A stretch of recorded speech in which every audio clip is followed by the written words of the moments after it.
Yeah, I mean, the development's been incredible. Seeing how we came from spring, summer to fall camp. Fall camp, we really saw all of our potential and what we really could be.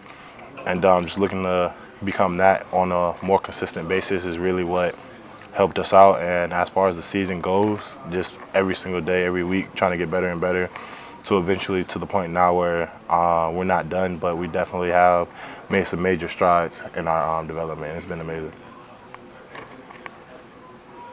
JC, Coach Saban's known for being pretty squared away on game day and everywhere else. If you were a coach, what would your game day fit be? Game day fit? Maybe simple. I'll probably just rock some like a black sweater, kinda polo sweater, some black slacks and some black shoes. Just keep it formal, white collared shirt. So just be professional about it.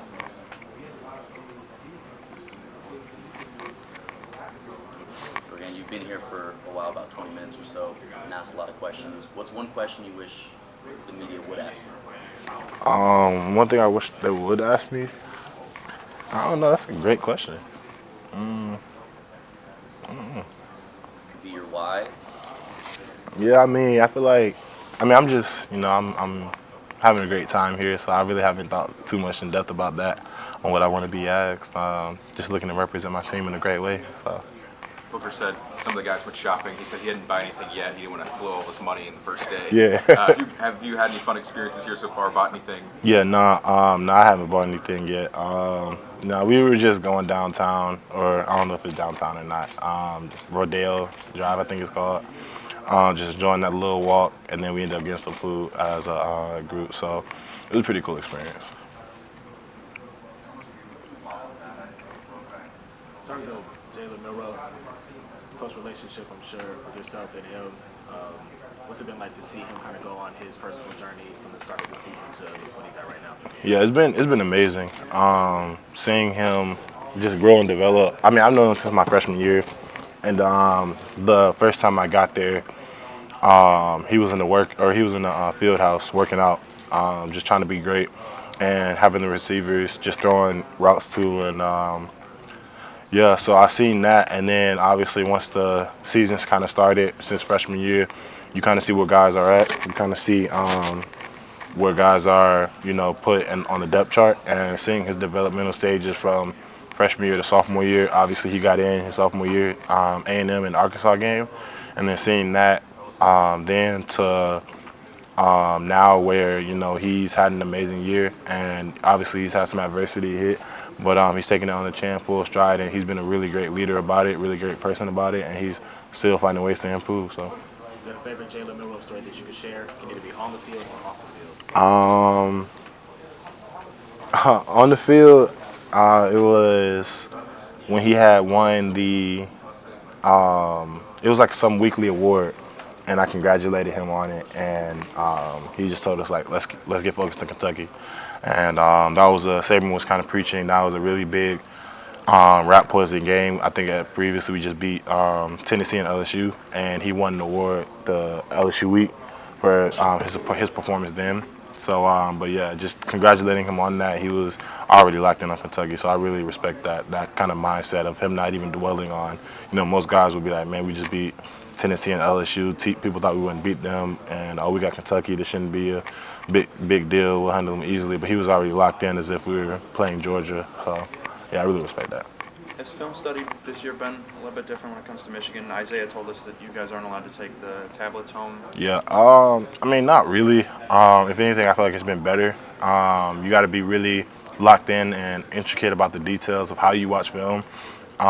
If this was, during the season or whatever the case may be, as soon as I get in the car, I can watch some film, or as soon as I get at the breakfast table, I can watch it.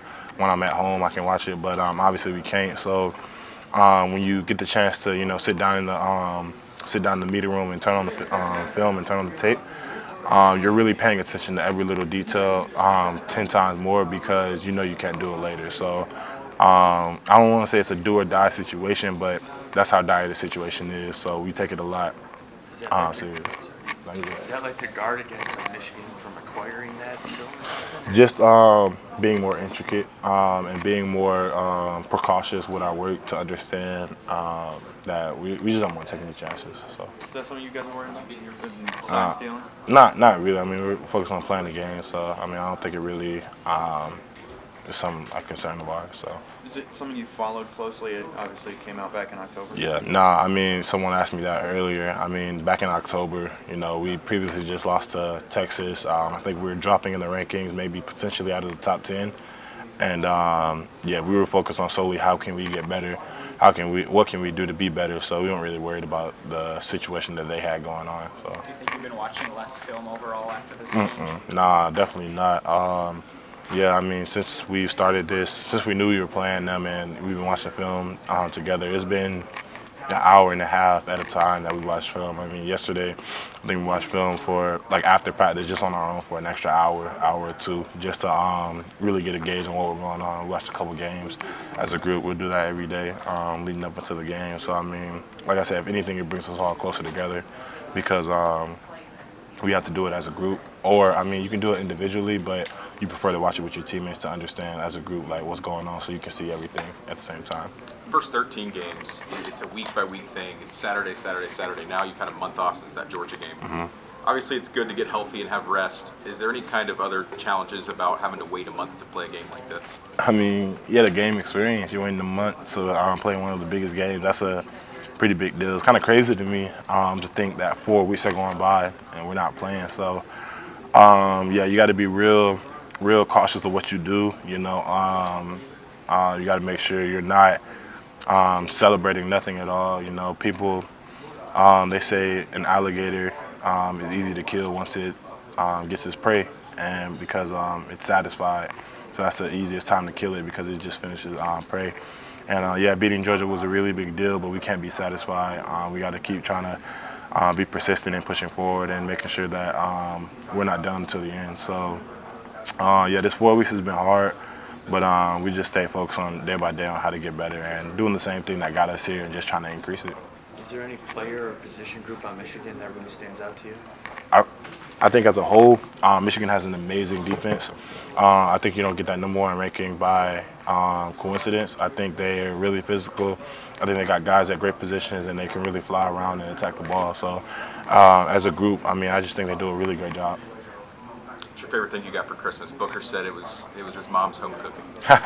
Yeah, I definitely love food. My brother got me a cookbook. I've been trying to learn how to cook throughout college. I feel like that's a really impressive skill, especially as an athlete if you know how to cook. So I've gotten a lot better this year. But I don't think I'm on a Thanksgiving level yet. But my brother definitely helped me out and got me a cookbook for Christmas. So I really appreciate that. Have you seen any team rotate their edge players as much as Michigan has this year? I mean, we've seen a couple, not to the extent of Michigan, but I mean, close to it. Georgia, they rotated almost every single play, every other play, especially passing downs. Texas A&M rotated a pretty good amount, and Tennessee, they did a really good job at rotating. So, yeah, I mean, we've seen a lot of different looks. So, I mean, it wouldn't be something that might catch us off guard. I mean, we just got to be prepared for it. How do you handle that as an offensive lineman when you're maybe going up against different guys pretty frequently? Yeah, you just got to watch film, understand who you're going against, and just make sure that you really know what's going on. Situational downs. If they got a guy who comes in on specific downs where he does the same thing, you got to know that, and you got to be prepared for it. So that's why watching film plays a big part. I mean, some guys can just go out there and do it, but the game slows down a lot more, and it makes it a lot more easier when you know what's going to happen before it happens. Being a student athlete's hard. How enjoyable is it that you're able to just kind of focus on football during this time off? Yeah, it's definitely great. One of my favorite things about making the playoffs, I remember from my freshman year, just being able to wake up and get some treatment in, eat, and just really take your day kind of slower and just worry about the little details of the game. I love school. School is extremely important. But when it comes down to your schedule, it puts a lot on your plate when you're a Division I athlete, especially at Alabama. So when you take off the school portion of things, it just makes the sport itself a lot more easier and bearable. I talked to Michigan safety Rod Moore. He said that Michigan kind of does a lot of things on defense that nobody else does, especially in the Big Ten. Anybody on your current schedule this year or that you played at Alabama that reminds you of this Michigan defense? No, I mean, as I stated earlier, you don't get that number one spot by coincidence. I think they earned it. I think they fought for everything that they got, and I respect it. Yeah, I wouldn't say anybody has ran anything similar to them. I think they're a very unique team. Anybody on the defensive line stand out as being? Yeah, definitely the whole D line, from the edge rushers to the interior guys, without a doubt. Tommy Rees, quarterback, but we know that he has an affinity for the offensive line. What's our relationship like with your group and him? Yeah, I mean, I love him, man. I mean, he takes so much accountability. When stuff goes wrong in practice, from my standpoint, you see a guy might get beat, I might get beat, or pocket might collapse, and he immediately yells at the quarterback. He always blames the quarterback, saying, "Hey, you should have got the ball out quicker. Hey, you should maneuver in the pocket." And from my standpoint, it kind of you respect the guy like that because you know every time something goes wrong, everybody looks to blame the offensive line, but he pins the responsibility on the quarterback, and he definitely kind of shoulders that burden that we get when stuff goes wrong, and he definitely tries to help us out in all different types of ways. You know, some people out there on some teams kind of, if something's going wrong, they're going to just, and there's nothing wrong with it, but try to hold the player accountable. He tries to accommodate for the weaknesses that you might see to kind of make it a strength. So I respect that a lot, and he'll keep it real with you. I mean, after the first game or before the first game, I think we had a meeting, me, Seth, and Booker, and we had to talk about how we can increase our practice intensity and how we can do better as a group. And yeah, he'll tell you like when something's going wrong, but he'll never blatantly try to disrespect you, and I respect a guy like that. You talked earlier about the process of trying to stack things week by week and adding new wrinkles to kind of get to a culmination point. How has that kind of played out from your vantage point this year? I mean, it's been an intricate part of our offense and an extremely important piece of our offense, but we didn't have that ability until I would say about halfway through the year. I guess we kind of started peaking at the right time when we played Tennessee and LSU, because previously to those games, you saw like the glimpses of what we could be. You know, the A&M game where we had the amazing second half, or the Ole Miss game. You know, so just being able to see what we could be, and it wasn't like a hey, you got to do better here, like you got to win this here. Like, I mean, we were a couple steps away from having a lot more explosive plays, and I told somebody earlier, like the Ole Miss play where I missed the linebacker, that was a really big deal, and the next closest guy was 20 yards down the field. I pick him up. That's an explosive play right there, a potential touchdown.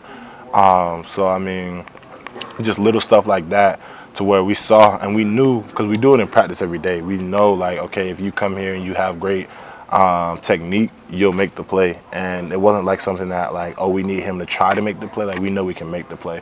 So once we knew it and once we saw it, like, firsthand, then, I mean, that's kind of when we started to put it together and then just put it together for 60 minutes. Michigan's been modeling their backup quarterback off Jalen. Can you really model a quarterback like him? Nah, I mean, I think Jalen's unique. He's one of one. I've said it at SEC Media Day in July. I think he's a Heisman potential quarterback. The ability to throw the ball around and from any angle, to maneuver the pocket, and then extremely explosive. And then what adds up to it is, you know, most quarterbacks when they run, yeah, they can take a hit. Sometimes they slide, but Jaden's looking to deliver a hit. Numerous times you see him stiff arm and got to the ground. LSU, he ran over a DB. And it's not just the small guys, it's the linebackers too. So anybody who looks to tackle him, I mean, the guy squats like 500, 600 pounds. So, and he's fast as ever. So anybody who looks to tackle him, it's not going to be no easy task. So yeah, I think that's a one-on-one quarterback for sure.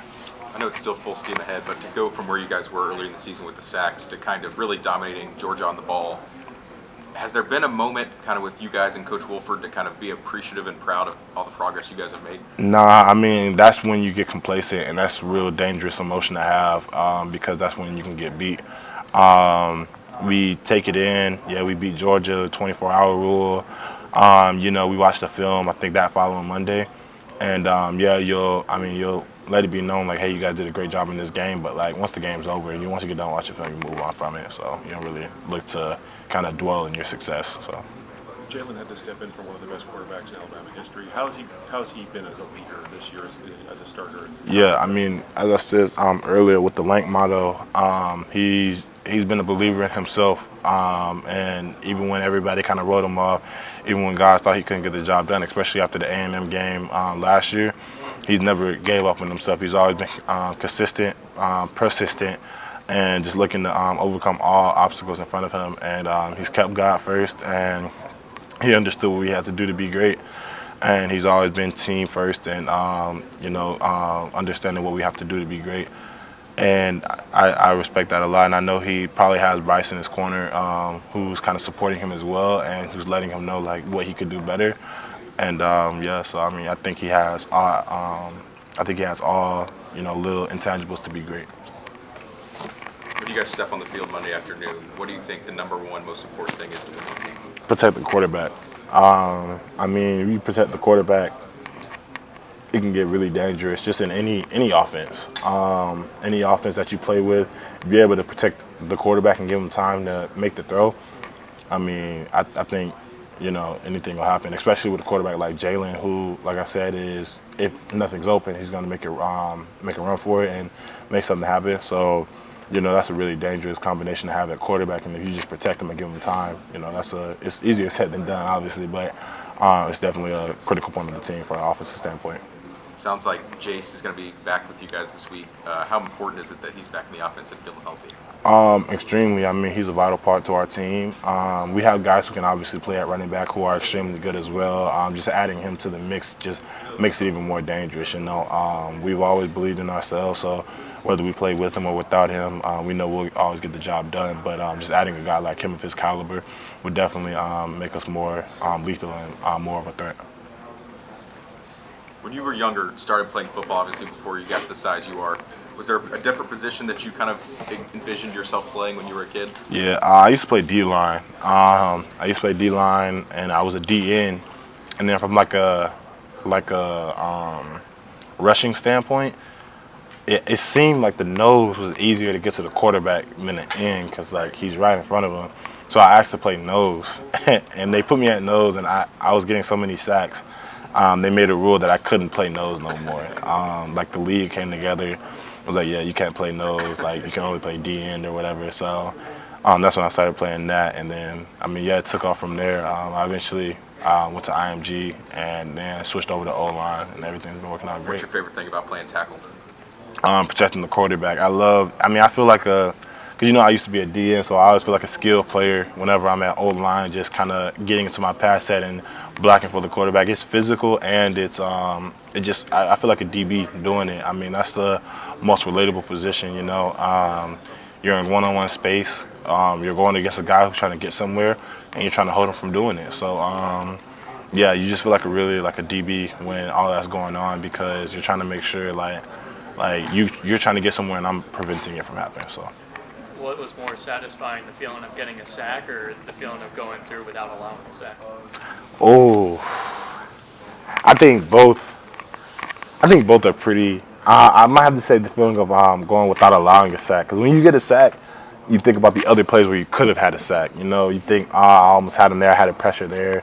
So it's fulfilling, but not as fulfilling as going the whole game, throwing the ball 40 times and not giving up one sack. Because you look at the whole 40 plays that you didn't give up a sack on, and you just understand yeah, I did a great job at that. So it's 40 plays in comparison to one. So I have to go with the numbers on that one.